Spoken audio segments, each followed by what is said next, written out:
Muy buenas tardes, mi querido amigo, mi querido hermano. Que la gracia y la paz de nuestro Padre Celestial esté con cada uno de ustedes. Hoy traigo una palabra. Yahshua de Nazaret no fundó ninguna religión, mi querido amigo. La religión aprisiona y Yahshua libertó a los judíos de eso. Y sus elegidos nacimos ya libertados de la religión. ¿Será que todos podemos concordar, mi querido amigo, que la religión tiene un significado muy malo hoy en día? Casi siempre indicando hipocresía, legalismo, condenación. Es un sistema muy corrompido, muy avaricioso, creado por el hombre para engañar a otras personas. Ellos son pastores ladrones y mentirosos. Claro, yo entiendo eso, ¿no? Hay ladrones que roban con pistola, con cuchilla, y estos roban con Biblia y legalmente apoyado por cada gobierno de cada nación. Mas ustedes quedarían sorprendidos si yo dijese que no es esto los significados que la Biblia da para la palabra religión. El único texto bíblico, mi querido amigo, donde la palabra religión aparece es en Santiago capítulo 1, versículos 26 y 27. Religión original también puede significar religiosidad o devoción. El versículo 26 dice: si alguno se cree religioso entre vosotros, es palabra del apóstol Santiago para los judíos del primer siglo. Él le dice a los judíos del primer siglo, allá en Jerusalén: si alguno se cree religioso entre vosotros y no refrena su lengua, sino que engaña su corazón, la religión de tal es vana. Versículo 27 dice: la religión pura e incontaminada, en otras traducciones dice e inmaculada, delante de nuestro Dios y Padre es esta: visitar a los huérfanos, a las viudas en sus tribulaciones y guardarse sin mancha del mundo. ¿De qué mundo está hablando ahí? Del mundo religioso, que distorsiona, que roba, que miente, que aprisiona. De ese mundo está hablando ahí Santiago. Amigos, hermanos, aquellas personas que no controlan su lengua son falsos religiosos. Yo voy a colocar un ejemplo: los evangélicos, esos pastores, esos profetas, apóstoles de la religión evangélica. Ellos hallan que son religiosos, mas no son. La religión de ellos es vana, o sea, falsa, sin valor. Si para Dios existe la falsa religión, luego entre la verdadera, según el versículo 27, que vuelvo y repito, dice: la religión es pura e incontaminada. La religión de Dios es una forma, un lenguaje que el apóstol Santiago utiliza. La de Dios es pura e incontaminada delante de nuestro Dios y Padre en esta: visitar a los huérfanos y a las viudas en su tribulación y guardarse sin mancha del mundo. La religión de hoy en día, hecha por los hombres y no por Dios, es corrupta, avariciosa, mentirosa, hipócrita. Vemos ahí que el apóstol Santiago le dice a los judíos lo que sería la religión pura e inmaculada, sin mancha o sucia. Para Dios es ayudar a los huérfanos, según lo que le está diciendo Santiago ahí a los judíos. Para Dios la religión es ayudar a los huérfanos, a la viuda, y huir del mundo religioso y mentiroso. Para los hombres, hoy en día, la religión es dinero, corrupción, prostitución, adulterio, fornicación, hechicería, mentiras, herejía, distorsionamiento, templo de piedras, iglesia de piedras, rituales, sacrificio. Eso es la religión de los hombres. ¿Qué es lo que podemos entender entonces en esos dos versículos, mi querido amigo? Primero, la persona que se dice religioso, mas no practica lo que le agrada a Dios, no es religioso de verdad. Es un fanático de una religión cualquiera y contaminada. O sea, existen los verdaderos religiosos y los falsos religiosos. Según Santiago ahí, le está hablando a los judíos. De la misma forma existe la verdadera religión, pura e incontaminada. Y también la falsa religión, que es una sucia y mentirosa. Sí, que es ladrona, es hereje, es puro dinero, pura avaricia, pura apariencia. La verdad, tercero, esa fue la segunda. De la misma forma existe la verdadera religión. Tercera, la verdadera religión es basada en la fe que ya habita en cada uno de nosotros. O sea, en Dios, y siempre se hace la voluntad de Dios y no la voluntad nuestra. La falsa religión no obedece a Dios. Son hipócritas, son sucios, son corruptos, son mentirosos y roban en el nombre de Dios para así poder engañar a los ignorantes que le siguen. Conclusión de este pedazo que estoy dando aquí de la religión.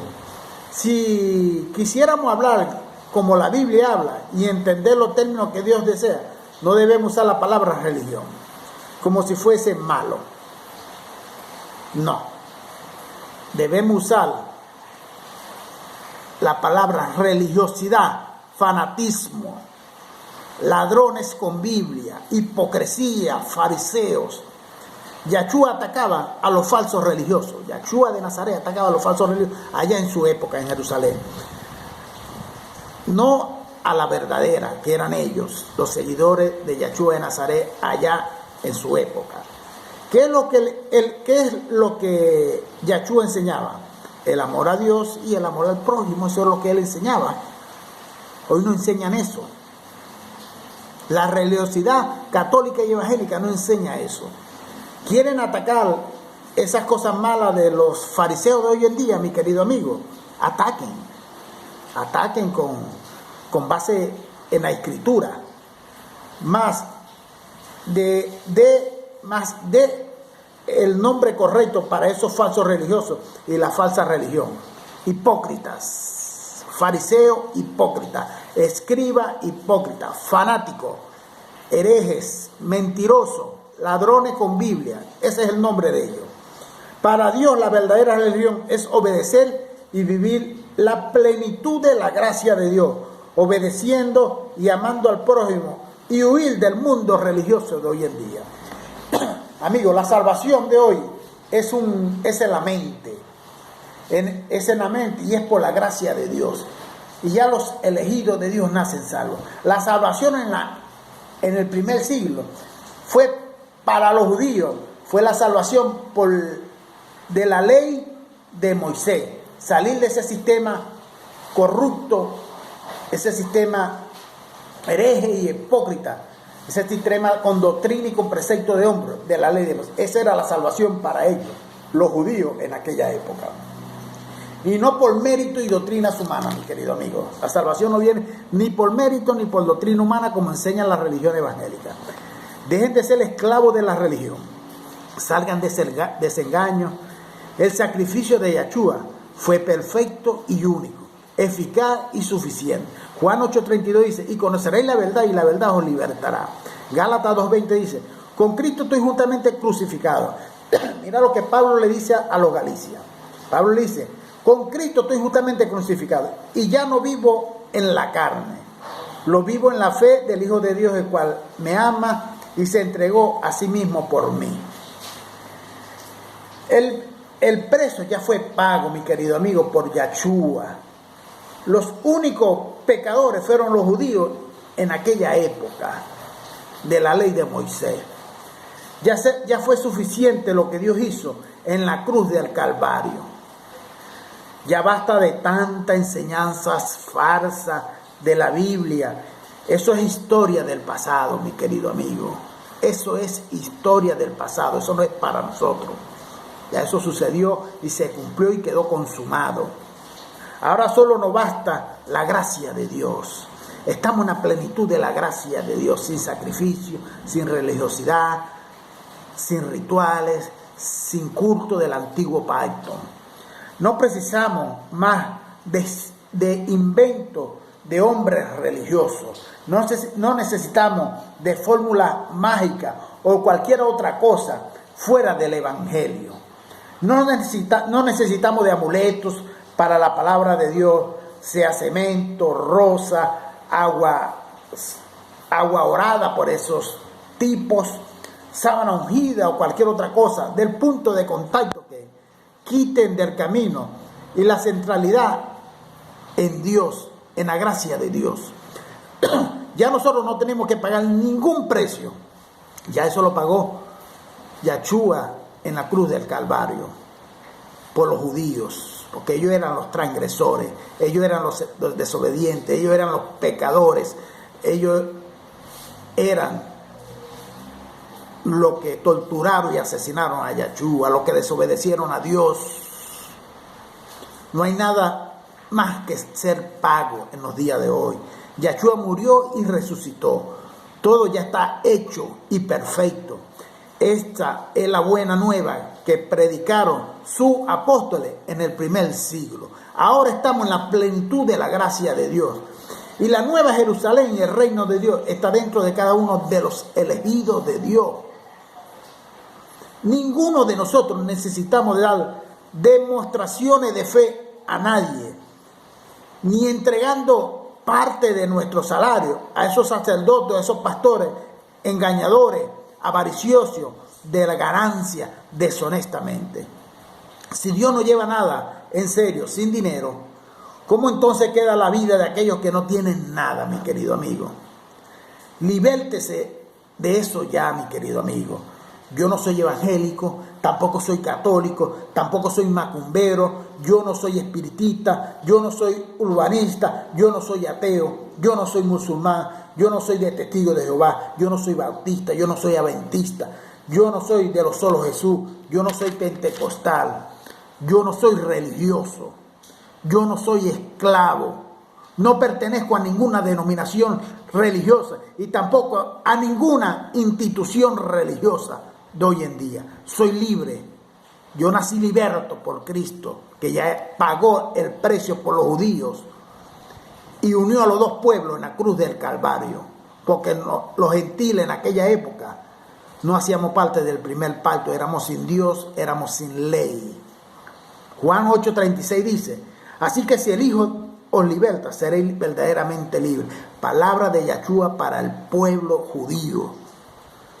Iglesia no es un templo de piedra y nunca será un templo de piedra hecho por manos humanas, mi querido amigo.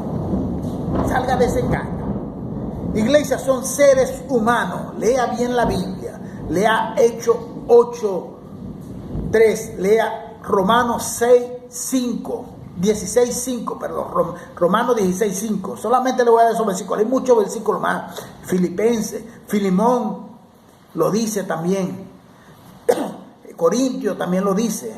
Iglesias son personas que moraban en su casa cuando Pablo enviaba las cartas a esas personas, a Timoteo o a esas iglesias, que eran personas, no a instituciones religiosas. Reunión y juntamiento es comunión y convivencia. Son los seres humanos que colocan en práctica el mayor de todos los mandamientos, mi querido amigo. Amarse los unos a los otros, cuidar los unos de los otros, socorrerse los unos de los otros, auxiliarse los unos de los otros, soportarse los unos a los otros en amor, en el amor a Dios. Y principalmente perdonarse los unos a los otros en el amor a Dios. Para amar al prójimo no necesitamos ninguna religión o denominación religiosa. Para perdonar no necesitamos de ninguna religión o denominación religiosa.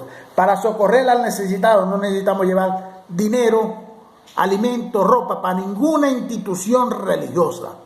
Usted, si quiere socorrer al necesitado, usted mismo personalmente lo hace, si sale de su corazón, porque usted es el templo de Dios, usted es la iglesia de Dios, y si sale de su corazón ayudar a un necesitado con medicina, con alimento, con ropa, con dinero, hágalo si sale de su corazón. Yo vivo cada instante del reino de Dios en mi vida. Así tenga problemas, no tenga problemas, esté enfermo, no esté enfermo, esté con trabajo, esté sin trabajo. Yo vivo el reino de Dios en mi vida. Y lo que Dios colocó como mandamiento, amando al prójimo como a sí mismo, tenemos que vivirlo también. Claro, hay personas que nos hacen daño, nosotros perdonamos, pero ya no somos igual con ellos, lo alejamos de nuestra vida, que queden lejos de nuestra vida, pero ya no somos igual con ellos. Eso también es el amor al Dios, dejar que ellos recojan el daño que hicieron en su propia carne, mi querido amigo. Gracias y paz a todos mis hermanos que viven fuera de la religiosidad y viven el amor de Dios para cada uno de ustedes.